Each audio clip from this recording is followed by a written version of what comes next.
Hey everyone, welcome to the channel. My name is Becky and this is Bria Makes Art, and today we are going to be doing a sketchbook tour.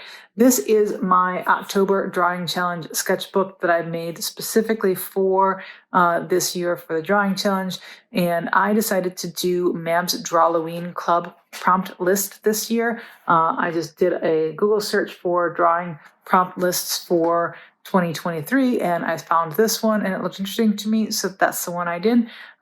Anyway, without further ado, let's go ahead and get right into the sketchbook tour. Since this is a drawing challenge sketchbook tour, I figure I need to do the obligatory "this is how I approach a drawing challenge" spiel. Before I started this sketchbook, I asked myself a few questions. Number one, why am I doing this? What do I want to get out of it? Well, I wanted to do this for fun and give myself an opportunity to work on my lettering and my inking skills. Second, what if I don't complete it? How will I feel?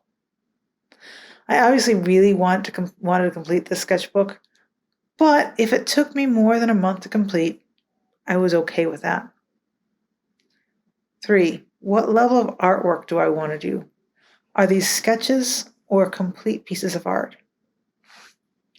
I knew these would definitely be sketch level pieces. I did not have the time nor patience at this point to do 31 fully rendered pieces. And last, but certainly not least, was, do I have the time to commit to this? And since you're watching this tour, the answer was obviously yes. Having done a few monthly challenges, I have a few of additional pieces of advice to share with you beyond the questions above.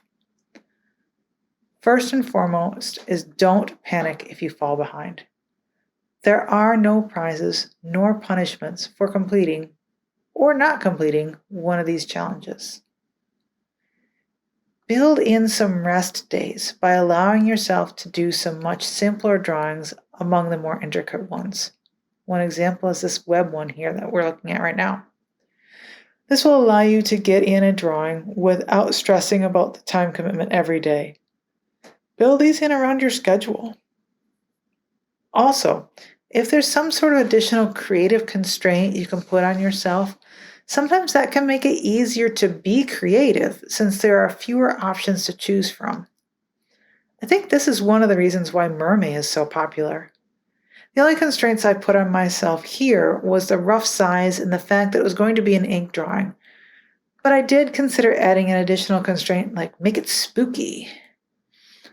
I think making myself a template for these pages helped me get over the blank page terror that we all feel when facing a new blank page. I took the template and drew a rectangle on the page and put in light pencil what the prompt was before I even started thinking about what I was going to draw there. This put some lines on the page so I was never looking at a truly blank page when trying to decide what to draw. It also meant that my layout for the page was already decided, so it was one less thing for me to consider when trying to figure out what to draw. Now to talk about this sketchbook in question. In the beginning, this sketchbook was intended as a way for me to practice my inking and lettering, but in the end, it also ended up being a place for me to practice working from my imagination. In previous sketchbooks, the drawings that I have liked the most have come solely from reference, and I rarely worked from imagination.